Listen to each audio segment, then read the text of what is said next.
Hey guys, welcome back to Guy in His Garage. My name's Cam. Today we're going to be back on Ford 8N. We're going to finish some of the wiring system up. Specifically, we're going to change out all of our spark plugs. I got some new ones. We'll get those gaps set, get them in. And then our next major project for the tractor today is the radiator and all the tubing. We'll get that on, and then we'll finish up with the carburetor. So we'll go ahead, swap out these spark plugs.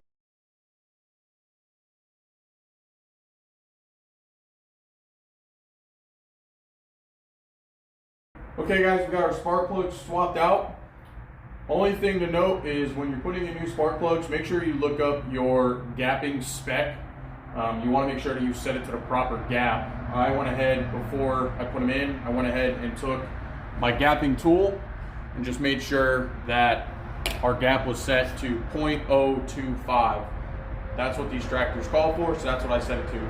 Now we'll go ahead and drag the box, the radiator, and all of its other parts over here. We'll get it cut open.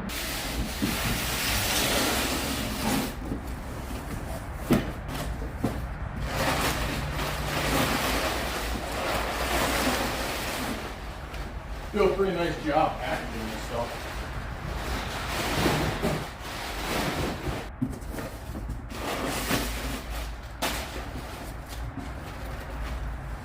All right, here's our hose clamps, our upper hose,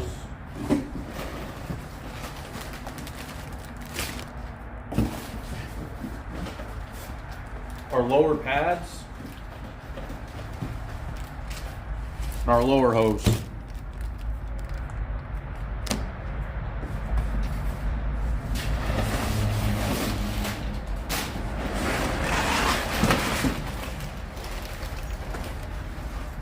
That's our hardware. That's the radiator itself. That should be everything, but just to make sure. Yep. All right.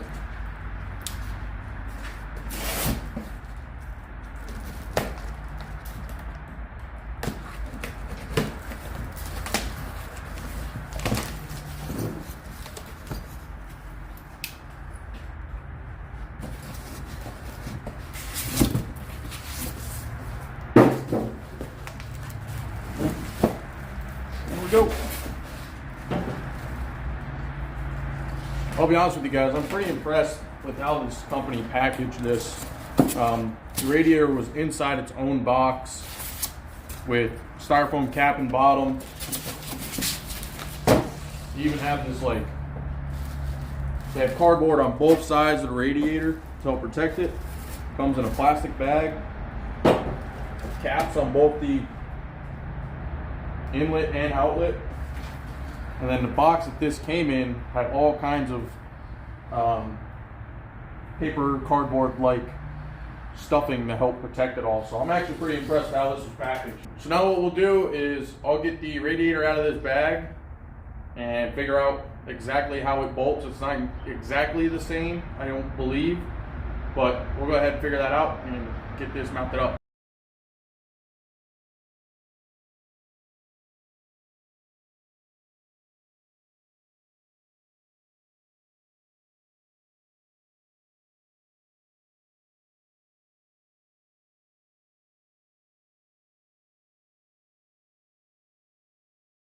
Okay guys, so we got our new radiator installed, got the two bottom bolts on, got our upper and our lower radiator hoses on. The other thing, I'll put a picture up here. There's two rubber pads. One goes on each of the studs that are attached to the radiator before you mount it to the tractor. All that does is help cut down the vibration from wearing out the bottom of the radiator against the metal frame. Next, what we'll do is we'll actually transition over to the workbench and we'll start reassembling our carburetor. Okay guys, so I got you set up here on the workbench. We got our two halves of our carburetor, all the old pieces sitting over here, and a bag full of goodies. So these are all the pieces we should need to rebuild our carburetor. So what I did was I took each half and I set it in this little tub over here of Evapor Rust, just to help get anything that was inside of any of the nooks and crannies that I can't get with a fine wire brush. Cleaned it out. It's looking a lot better. It's not perfect, but again, I don't have a parts cleaner. Hopefully, as the channel grows, that'll be something that I can go ahead and get my hands on. So I think for right now, what we're going to do is we're going to start with the bottom half. So in the bottom half, where'd my knife go? There it is.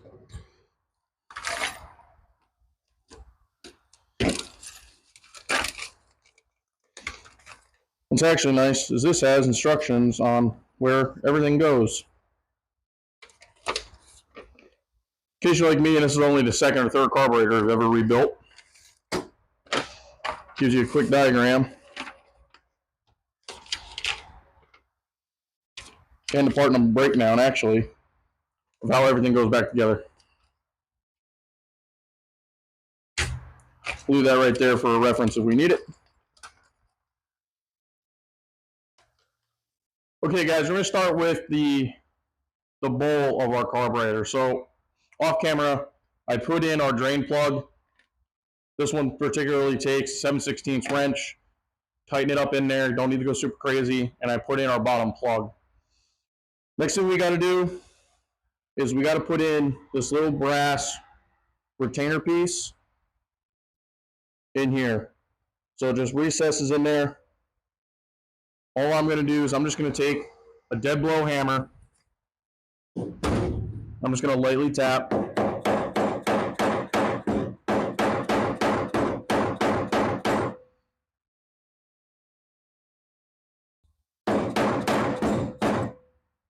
No, that didn't work.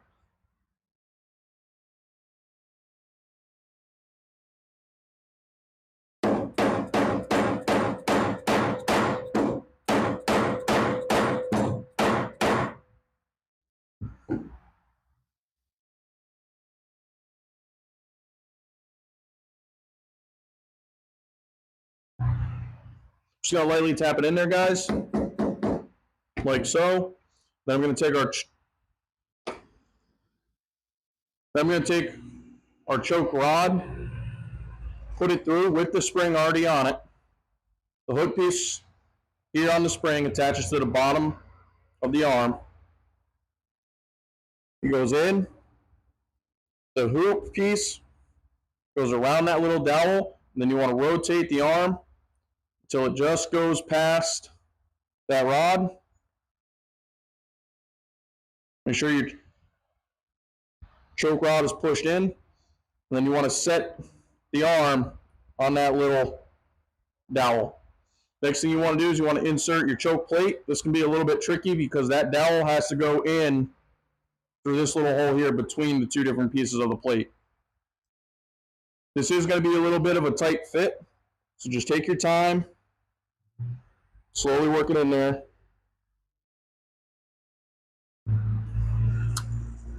All right. Now the hard part can be lining up your holes.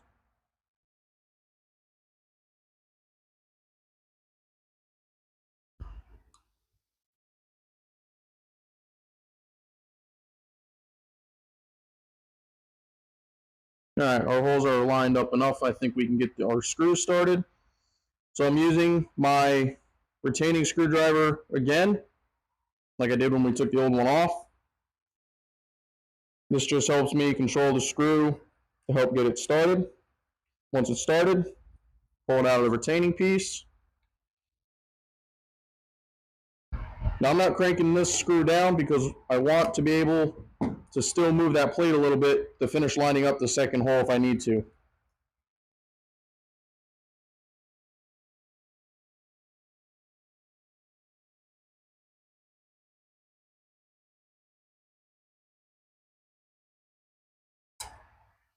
Nope.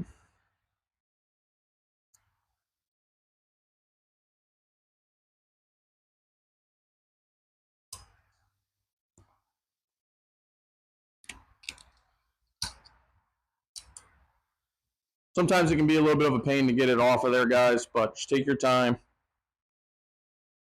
Now both screws are started. We'll go back with our screwdriver, tighten them up.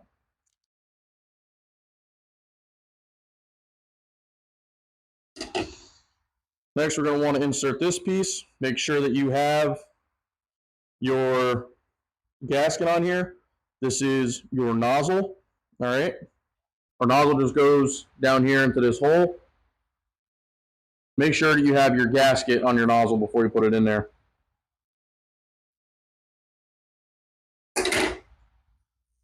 Take our ratchet with our 3/8 socket. Be sure this screws down nice and easy. If it's getting kind of tough before it's bottoming out, you might be cross-threading it, so make sure that you pull it back out. Check your threads. Make sure you take your time. You don't need to go cranking this super tight. Just get it hand tight. And for the most part, your bowl's good to go. So now what we'll go ahead and do is we have this little felt piece right here that goes inside of there. And then we have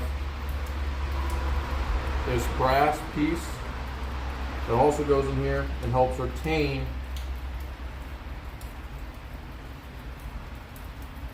that piece of felt. This is our dead blow.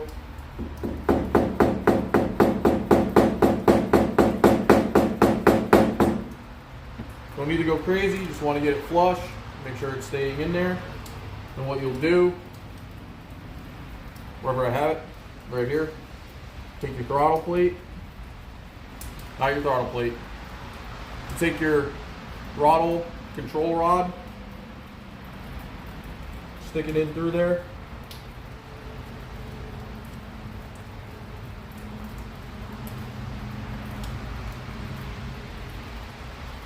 And then what I'm going to do is I'm going to put on our throttle plate.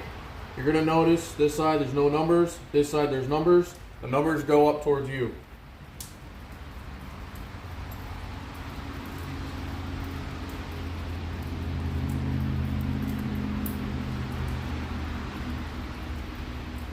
Let's get that set in there.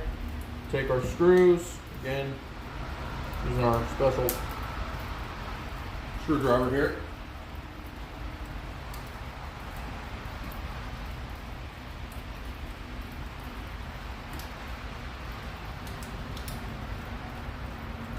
Get it started.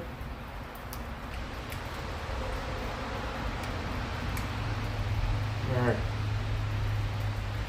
I already previously put in part of our jet system. That just screws in there. I utilize our fine tip screwdriver to get it in there. Got it hand tight.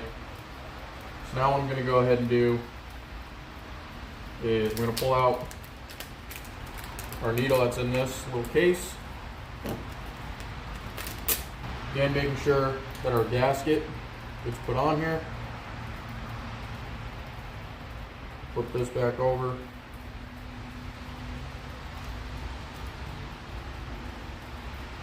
Again, making sure that we don't cross thread it.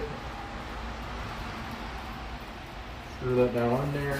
What I like to do is I like to take my larger screwdriver, which is a wider head, and that allows me to get both sides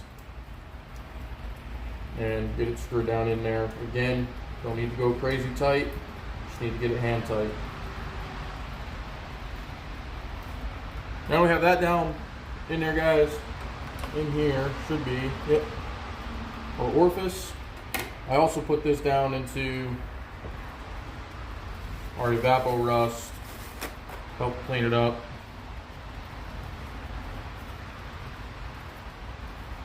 This does not come with this particular carb rebuild kit, and this is not actually the original one to this carburetor, and I'll show you why here in a minute. I ended up going back to the farm the other day, and one of the times I was working in the garage, I remembered seeing another random carburetor that happens to be the same manufacturer, not the same model, but this company tended to use a lot of the same parts within their carburetors. And luckily for us, this one is the same as our old one. The reason why we're swapping them out is because it's right here. You guys can see there's kind of a small crack right here in the top of it. So unfortunately, This is no good.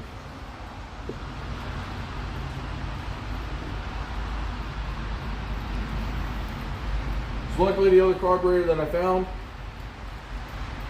size-wise, they're the same size, same thickness of metal. So we're gonna end up putting this one in our carburetor.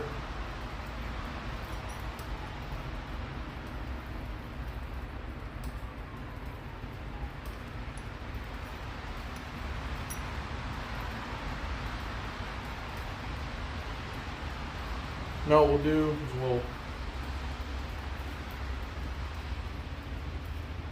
put our gasket down in here.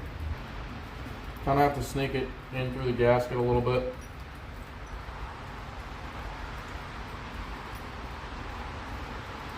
Now that we got our gasket on, what we can do now, it's a lot easier if you take these studs out, but I don't feel like doing that. So we'll actually take our needle with our retaining pin, just this little clip. Needle sits down in that little groove,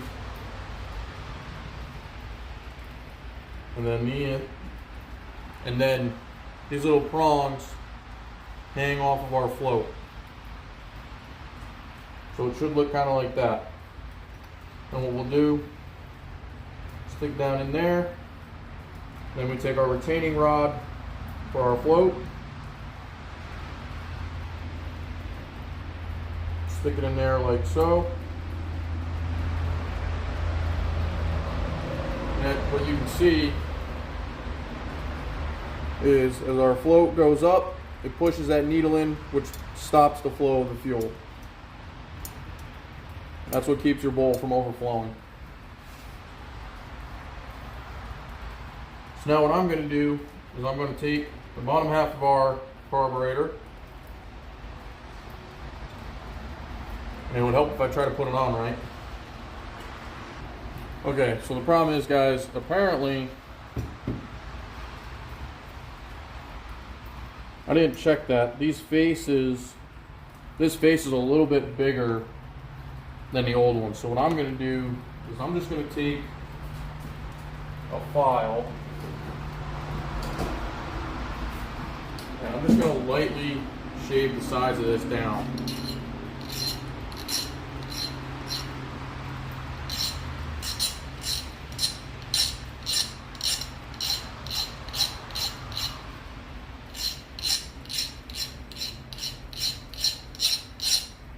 Don't need to go crazy if you got to do this on yours. This is just brass, so it will go pretty quick. So I'm just doing a nice even amount all the way around it.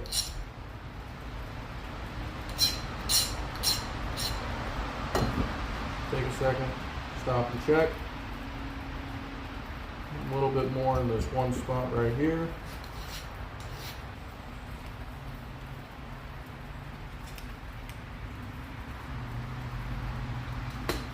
There we go.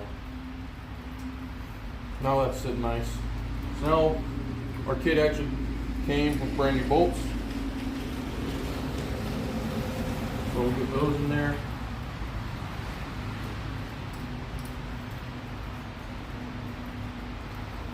Now what you guys are probably going to notice, there's some extra hardware sitting on our bench over here.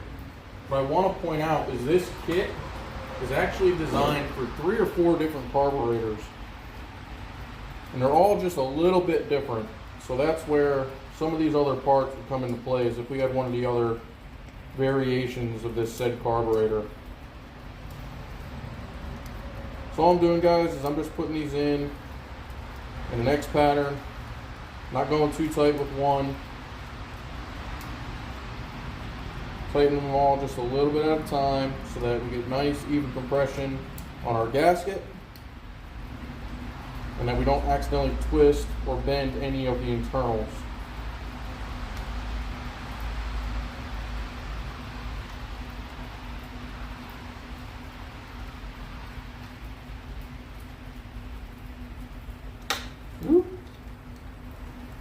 Let's not stab ourselves. Alright. Choke's working good. Throttle's looking good. So there's two things that we have left, or really three things left to put in. We have our idle screw, which just goes in this small little hole right here. Again, making sure that we don't cross thread it.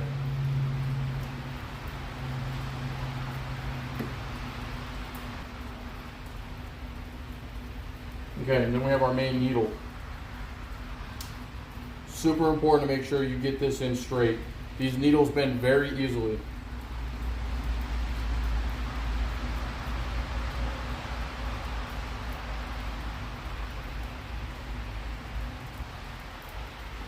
And then the last piece for our carburetor is our fuel inlet to the actual carburetor. And what's nice about this is this has a little mesh netting on it, so that if anything does make it past the sediment bowl, it should get caught here. This is important to keep in mind, so if you're having problems with the tractor starting or staying running, you might have a lot of buildup of gunk inside of here and have to take it out of the carburetor, blow it out, and clean this filter.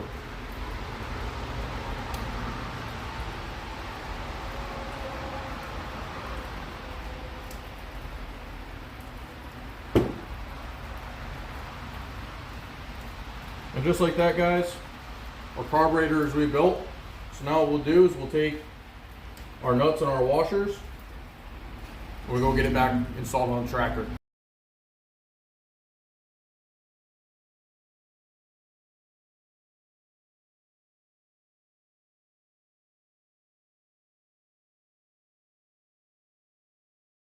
Okay guys, we got our carburetor put back on our tractor. It's just these two 1/2-inch nuts that mounted up to the manifold.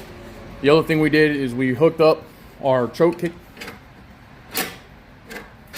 And what's nice is we got it good and loose to where the spring does what it's supposed to do and actually retracts it back. And then as you can see, our throttle control is hooked up. You kind of see it right there on the right hand side as it's moving. It's working good. So now what we'll do is we'll go ahead and we'll get our oil bath air filter put back on and the air intake down to the carburetor. Okay guys, I got everything I need over here to finish up what we can for today. I have our oil bath air filter, the tube that goes from the filter down to the carburetor. We'll get both of these installed and then we'll be done for today.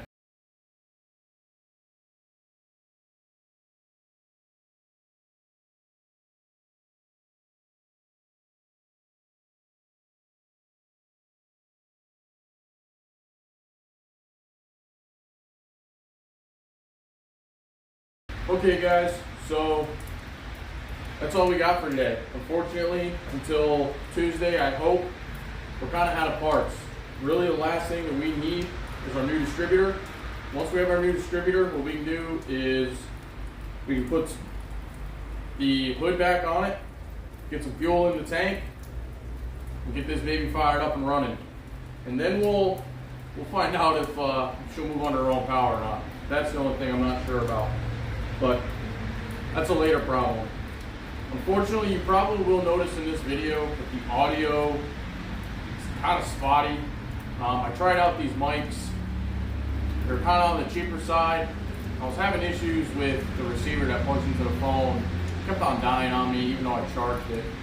So I apologize for that. I'm going to try to get some better mics here in the near future. But until then, again, this is Guy in His Garage. My name's Cam. Appreciate you guys sticking around for the video.